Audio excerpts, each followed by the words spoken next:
राधे राधे दोस्तों। आषाढ़ मास महत्तम 13। आज हम आषाढ़ मास महत्तम की 13वें अध्याय का कथा सुनेंगे। तो चलिए अध्याय का हम श्रवण करते हैं। श्री ब्रह्मा जी आगे की कथा सुनाते हुए कहते हैं, हे नारद, आप ध्यान लगाकर आप आगे की कथा सुनो। देवता लोग अपने अत्यंत तेजस्वी अस्त्र रखकर मुनीश्वर को नमस्कार करके अपने अपने लोक को चले गए। देवताओं को चले जाने पर मुनि अपनी पत्नी के साथ धर्म से तत्पर होकर प्रसन्नता पूर्वक वहां रहने लगे। इस प्रकार 1000 दिव्य वर्ष बीत गए। तब दधीचि ने एक दिन अपनी पत्नी से कहा कि देवता तो यहाँ से अस्त्र ले जाना ही नहीं चाहते और दैत्य मुझसे द्रोह करने लगे हैं। अब तुम ही बताओ कि मैं क्या करना चाहिए। तो पत्नी ने विनय पूर्वक कहा, नाथ, मैंने तो पहले ही आपसे निवेदन किया था, सो आप ही जाने, जो उचित हो वो ही करें। दैत्यों में जो बड़े बड़े वीर तपस्वी बलवान हैं, वो इन अस्त्र शस्त्र को निश्चय ही हड़प लेंगे। तब दधीचि ने उन शस्त्रों की रक्षा करने के लिए एक काम किया। उन्होंने पवित्र जल से मंत्रों को पढ़ते हुए अस्त्रों को नहलाया। फिर वह सर्वर्थमय पवित्र तेज युक्त जल स्वयं पी लिया। तेज निकल जाने से सभी अस्त्र शस्त्र शक्ति क्षीण हो गए, अतः क्रमशः समयानुसार नष्ट भी हो गए। फिर देवताओं ने एक दिन आकर दधीचि से कहा कि हमारे ऊपर शत्रुओं ने का महान भय आ चुका है, अतः हमने जो अस्त्र आपके यहाँ रख दिए थे उन्हें आप इस समय मुझे दे दीजिए। दधीचि ने सुनकर कहा कि आप लोग इतने दिनों तक लेने ही नहीं आए, अतः दैत्यों के भय से हमने उन अस्त्रों को पी लिया। अब वे हमारे शरीर में स्थित हैं, इसलिए जो उचित हो कहें। यह सुनकर देवताओं ने बड़े विनीत भाव से कहा कि हे मुनीश्वर, इस समय तो हम इतना ही कह सकते हैं कि बस अस्त्र दे दीजिए। तो ब्राह्मण ने कहा, सर्वर अस्त्र मेरी हड्डियों में मिल गए हैं, अतः अब जब भी ले जाना चाहते हैं तो मेरी हड्डियों को ले ही जाइए। उस समय प्रिय वचन बोलने वाली दधीचि की पत्नी उनके पास नहीं थी। देवता उनसे बहुत डरते थे।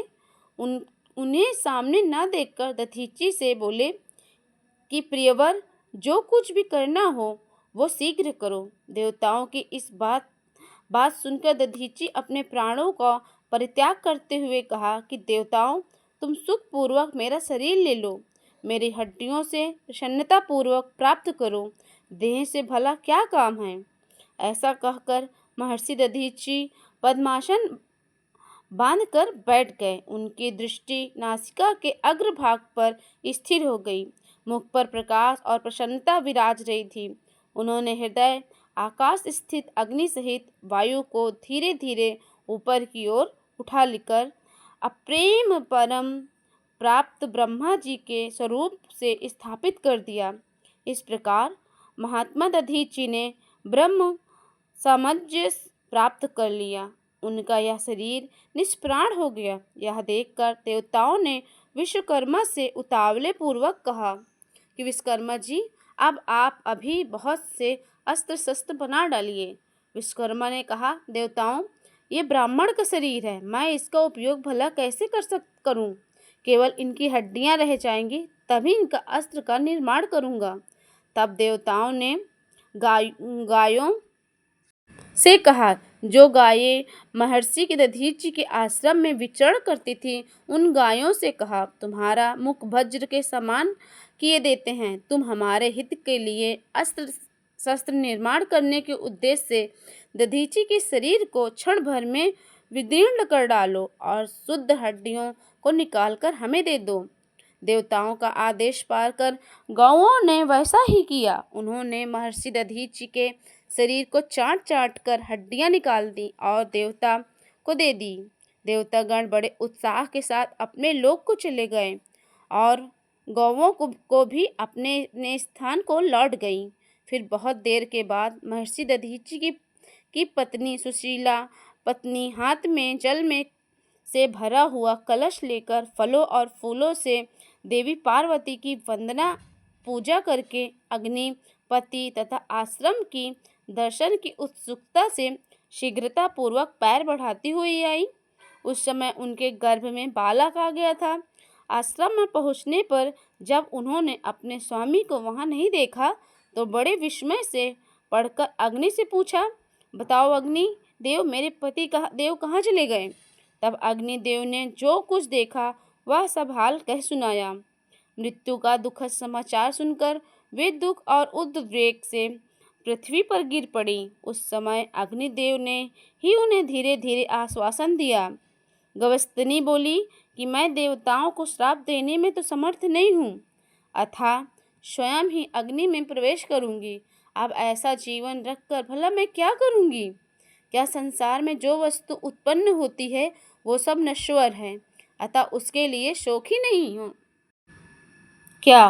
परंतु मनुष्यों में वे ही पुण्य के भागीदार होते हैं जो गौ, ब्राह्मण तथा देवताओं के लिए अपने प्यारे प्राणों को उत्सर्ग कर देते हैं। इस परिवर्तनशील संसार में धनपरायण तथा शक्तिशाली शरीर पाकर जो प्राणी देवताओं और ब्राह्मणों के लिए अपने प्यारे प्राण का परित्याग करते हैं वे ही धन्य हैं, और जिनसे देह धारण की है उनके प्राण एक न एक दिन अवश्य जाएंगे। यह जानकर जो ब्राह्मण गौओं, देवताओं तथा दीन आदि के प्राणों का उत्सर्ग करते हैं वे साक्षात ईश्वर के समान होते हैं। ऐसा कहकर उन्होंने अग्नियों को यह वृतांत पूजन किया और अपना पेट खुद ही चीर कर गर्भ के बालक को अपने हाथों से निकाल दिया। फिर गंगा, पृथ्वी, आश्रम तथा आश्रम की वनस्पतियों आदि को प्रणाम करके पति को त्वचा और लोम आदि के साथ चिता में प्रवेश करने का विचार किया। उस समय वे कहने लगी, मेरे गर्भ का यह बालक पिता और माता से हीन हो गया है। इसके कोई सगे बंधु भी नहीं है, अतः संपूर्ण भूतगण, औषधियाँ तथा लोकपाल इनकी रक्षा करें।